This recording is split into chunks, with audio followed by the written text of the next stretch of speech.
I'm John Prasinos, Editorial Director of Investing Daily, with a video presentation for Tuesday, January 3rd, 2023. To view our full range of trading services, visit our website at investingdaily.com. Also visit the website of our subsidiary, streetauthority.com. Well, Happy New Year. Let's hope 2023 is kinder to our portfolios than 2022. This past year, the music stopped on Wall Street and investors went scrambling for chairs. For full year 2022, the Dow performed the best among the major indices, down 9.4%. The S&P 500, NASDAQ, and Russell 2000 declined 19.4%, 33.3%, and 21.3% respectively. The year that just ended was the worst for equity markets since the great financial meltdown of 2008. Investors accustomed to bull markets, they got a rude awakening. The COVID pandemic and Russia-Ukraine war wreaked havoc with the global economy, sparking inflation and prompting central bankers around the world to tighten. When liquidity is removed from the markets, stocks tend to drop. Let's take a quick sector-by-sector look at the carnage of 2022. As you can see from this chart, sectors typically considered defensive were relative outperformers in 2022.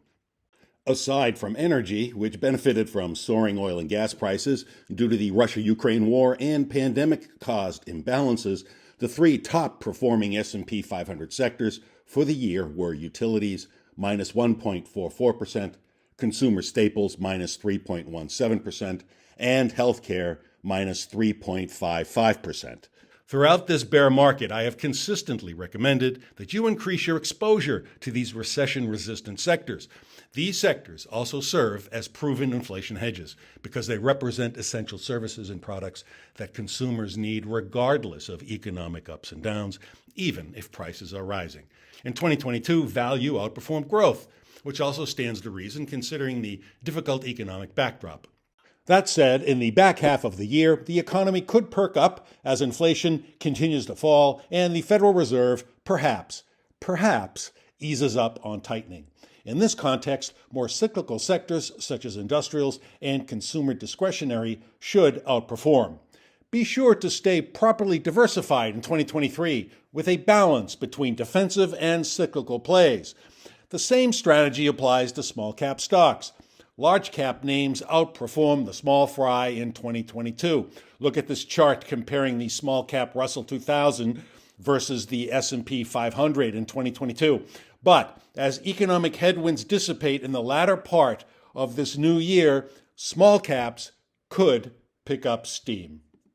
Let's get to earnings. Despite a problematic comparison to unusually robust earnings growth rate in calendar year CY 2021, the consensus of analysts still expects the S&P 500 to post positive earnings growth in CY 2022.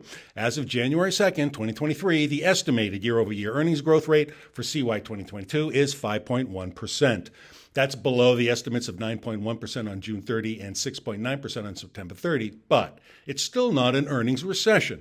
Most of the year-over-year earnings growth for CY 2022 happened in the first half.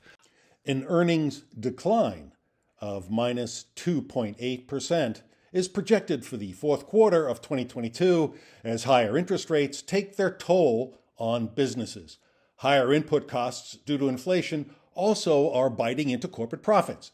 That's why companies with pricing power are especially appealing now as investments despite the overall cooling of inflation. 8 of the 11 S&P 500 sectors are predicted to report year-over-year growth in earnings in CY 2022, led by the energy, industrials, and real estate sectors. Energy's outsized prosperity has been the result of rising crude prices, although in the latter part of 2022, crude declined due to China's COVID woes and overall fears of global recession. This chart shows the roller coaster ride that crude oil has taken in 2022 as geopolitical turmoil buffets economies and energy supplies. History shows that investor patience is rewarded. We've just come out of a brutal, nasty 2022, but rarely have stocks posted back-to-back years of decline. Stay invested and stay diversified. All bear markets eventually end, and they're invariably followed by bull markets that are longer and stronger than the bear that preceded them. Well, that's it for now. Thanks for watching. And if you have any questions or feedback, don't hesitate to contact me at mailbag@investingdaily.com.